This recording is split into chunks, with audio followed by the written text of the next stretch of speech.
శ్రీ గురుభ్యో నమః. రమణ భగవాన్ గారి అమృతవాహిని. ముక్కులో గాలి ఎందుకు తిరుగుతుంది అంటే ఆ దేహానికి ఒక ప్రారబ్ధం ఉంటుంది.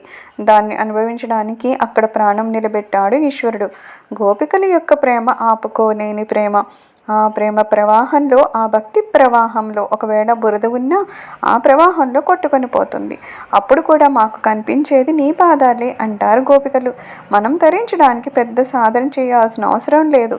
పరమాత్మ పాదాల మీద భక్తి ఉంటే చాలు. దేవుడు దేవునిగానే వస్తున్నాడు, దేవునిగానే వెళ్ళిపోతున్నాడు. ఆయన వైభవం అది. మనం జీవులుగా వచ్చాం, కానీ వెళ్ళినప్పుడు ప్రేమను అలవర్చుకొని ఉంటే దేవుడే వెళ్ళిపోతాము. అంతర్యామి యొక్క వైభవం తెలియక ఆనశక్తి, జ్ఞానము, వ్యాపకత్వము, యాజమాన్యము ఇవన్నీ నీకు అవగాహన లేకపోవడం వలన నేనేదో చేస్తున్నాను అనుకుంటున్నావు. ఈశ్వర్ని శరణు వేడుకో. అంతటా ఉన్నవాడు ఆయనే, మనల్ని ఆడించేవాడు ఆయనే. మీరు ఒక్కోసారి పెద్ద ఘనకార్యం చేయవచ్చు, ఫలితం చిన్నది రావచ్చును. అలాగే ఒకేసారి చిన్న పని చేసినా ఫలితం పెద్దది రావచ్చును. ఎందుచేతనంటే జడ వస్తువులను ఫలితాన్ని నిర్ణయించే శక్తి లేదు. ఫలితాన్ని నిర్ణయించేవాడు ఈశ్వరుడే. అదే కర్తృరాజ్ఞేయ అంటే. జ్ఞానం ఎలా వస్తుంది అంటే భగవంతుడు చేస్తున్నాడు అనే విషయం తెలియకపోవడము ఒక పొరపాటు. పైగా నేను చేస్తున్నాను అనుకోవడము ఇంకొక పొరపాటు. ఈ జీవకోటిని, పంచభూతాలను నియమించేవాడు ఈశ్వరుడే. సృష్టి అంటే ఈశ్వరుడి యొక్క స్థూల రూపము. దేవుడు మనలను స్మరిస్తే మనం పవిత్రులము అవుతాము. మోక్షం ఇచ్చేది ఆయనే. భగవంతుని యొక్క శక్తి తెలిసిన తర్వాత కానీ ఆయన మాట యొక్క విలువ తెలియదు. భగ అంటే ఐశ్వర్యము, భగవంతుడు అంటే ఐశ్వర్యవంతుడు. ఈశ్వరుని సంకల్పం లేకుండా రూపం రాదు. ఈశ్వర సంకల్పం ఎంత నియమంగా ఉంటుంది అంటే ఇల్లు కట్టుకునేటప్పుడు ఇంజనీర్ చేసిన డిజైన్ని తాపీ మేస్త్రి తూచా తప్పకుండా నిర్మిస్తాడు. అలాగే మనం పుట్టినప్పుడే ఎప్పుడు, ఎక్కడ, ఏది ఎలా జరగాలో అలా జరిగిపోయేలా ఈశ్వరుడు నిర్ణయించాడు. ప్రపంచాన్ని నడిపేది ఆయనే. సోక్రటీసు జైల్లో ఉండగా సన్నిహితులు ఆయన మరణాన్ని గురించి శోకించగా, నా శరీరం మరణించడం, మీ శరీరాలు కొంతకాలం జీవించడము ఈశ్వర నిర్ణయంలోనే ఉంది, దాన్ని గౌరవిద్దాం అన్నారు. అవతార పురుషులకు ప్రారబ్ధం లేదు. దుష్టుడు చేసే చెడ్డ, మంచివాళ్ళు చేసే మంచి సమిష్టి ప్రారబ్ధం వల్లనే అవతార పురుషులు వస్తారు. ఈశ్వరుడు సర్వసాక్షి, అంతా చూస్తున్నాడు. ఎవ్వరూ చూడకుండా మేము చేసేస్తున్నాము అనుకోవద్దు. వాటిని కూడా ఆయన లోపల ఉండి చూస్తున్నాడు.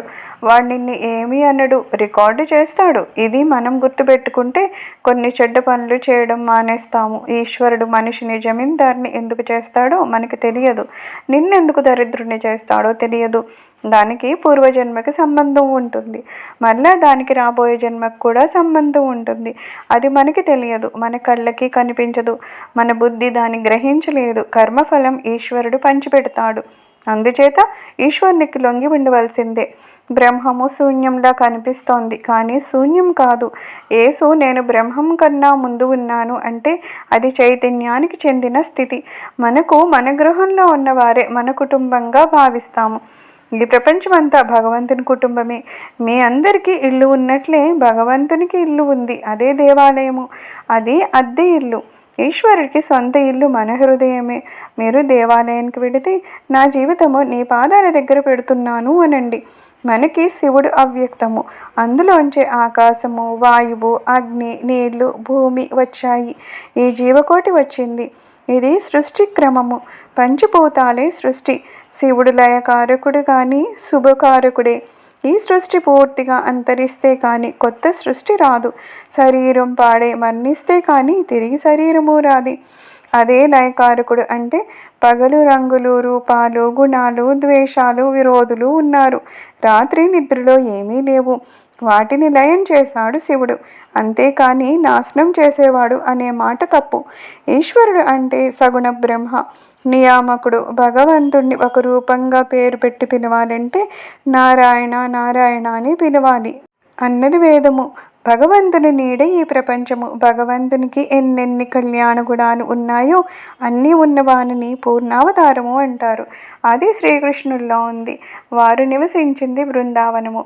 రేపల్లె, ద్వారక, మధుర. భగవంతుడు శ్రవణ ప్రియుడు, ధ్యాన ప్రియుడు, భక్తి ప్రియుడు. ఈశ్వరుడు అనే పదము సాపేక్షికంగా అంటారు. బ్రహ్మానికి సంకల్పం లేదు.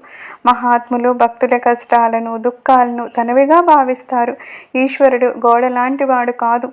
ఆయన నీ ప్రార్థనకు స్పందిస్తాడు. నీ జీవిత విధానానికి స్పందిస్తాడు.